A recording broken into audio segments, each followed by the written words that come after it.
ladies and gentlemen. Buckle up for a wild ride through one of history's most absurd chapters. Picture this. It's World War II, and Japan's got a brilliant idea. Hey, let's train pilots to crash their planes into enemy ships. Genius, right? Well, not so fast. Today we're diving into the hilarious world of kamikaze pilots who said, you know what?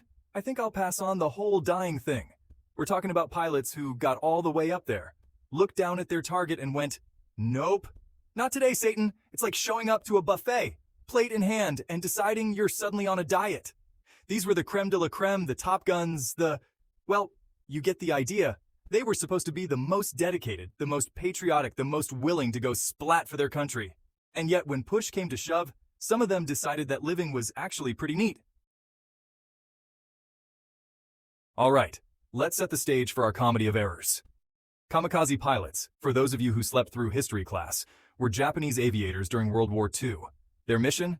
To crash their aircraft into Allied naval vessels in suicide attacks?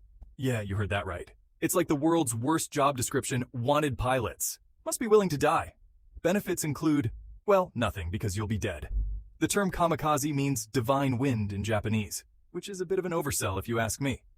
These pilots were mostly young men, often students, who were sold on the idea that their sacrifice would turn the tide of the war. Spoiler alert, it didn't. Military historian? Now you might be wondering, John, how did they convince these guys to sign up for this? Well, it was a potent cocktail of patriotism, propaganda, and peer pressure.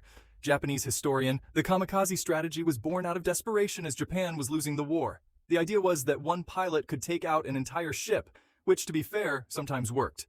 But more often than not, it was about as effective as trying to sink a battleship with a water balloon. Now, let's get to the juicy part, the failures. And boy, were there some doozies. First up, we have the case of Ensign Kiyoshi Ogawa, who was all set for his big moment. He took off, flew towards the USS Bunker Hill, and then decided to take a detour to the nearest island for a bit of sightseeing. Kamikaze Pilot 1. Then there's the story of a pilot who got all the way to his target, a US destroyer. He was diving, the crew was bracing for impact, and then he pulled up at the last second. Can you imagine the collective huh from both sides? It's like reaching for a handshake and then turning it into a hair flip. Military historian.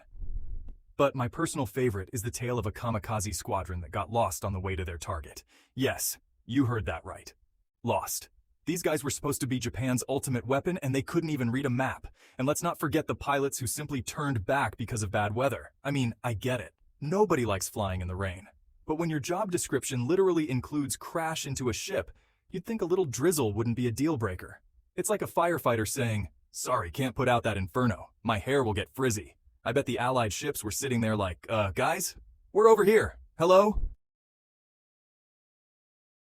Let's break this down, folks. Who were these chicken kamikazes? Well, they were the same as the other kamikazes, just with a stronger survival instinct. What did they do? They failed to complete their missions, either by choice or circumstance. Military historian. When did this happen? Throughout the latter part of World War II, from 1944 to 1945. Japanese historian. Where did these failures occur?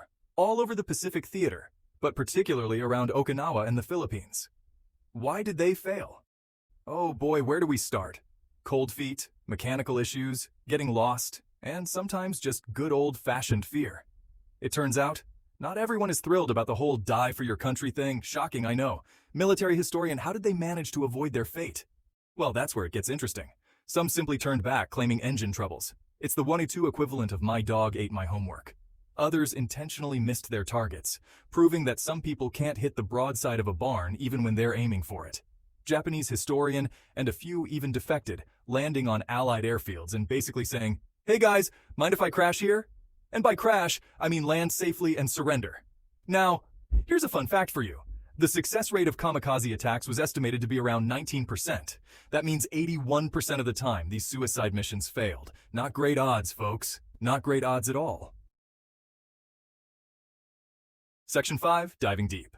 A closer look at chickened out missions. Let's zoom in on one particular case, shall we? Meet Ensign Kazuo Nakajima, a kamikaze pilot who decided life was actually pretty neat. Kazuo was all set for his big day. He'd written his farewell letters, had his last drink of sake, and was ready to become a human torpedo.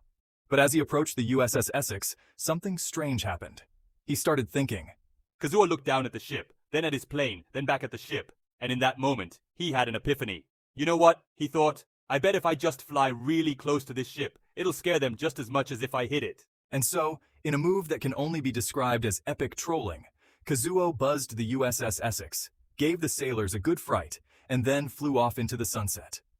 The Allied sailors were left scratching their heads, probably thinking, Did we just get pranked by a kamikaze? But Kazuo's story doesn't end there. After his not-so-suicidal mission, he had to face his superiors. Now you'd think they'd be furious, right? But here's the kicker. They were so impressed by his innovative thinking, Reed's spectacular failure to follow orders, that they actually praised him. This case gives us a fascinating insight into the psychology of these pilots. It shows that even in the face of intense indoctrination and pressure, the human instinct for self-preservation can prevail. And sometimes, that navigation involved a detour away from certain death. Section 6. From Zero to Hero: The Broader Impact of Failed Kamikazes. Now you might be thinking, John, these are just isolated incidents. Surely they didn't have much impact on the war, right? Wrong. These failures had a ripple effect that was felt throughout the Japanese military. For starters, these failures were a huge blow to morale. Imagine being a kamikaze pilot, all psyched up for your big sacrifice, and then hearing that Taro from the next squadron over chickened out and is now sipping sake on some beach. Suddenly, your resolve might not feel so resolute. But it wasn't just about morale. These failures also had strategic implications. The whole point of the kamikaze strategy was to be a game changer, a way for Japan to turn the tide of the war. But when pilots started returning or missing their targets, it became clear that this wasn't the superweapon they'd hoped for.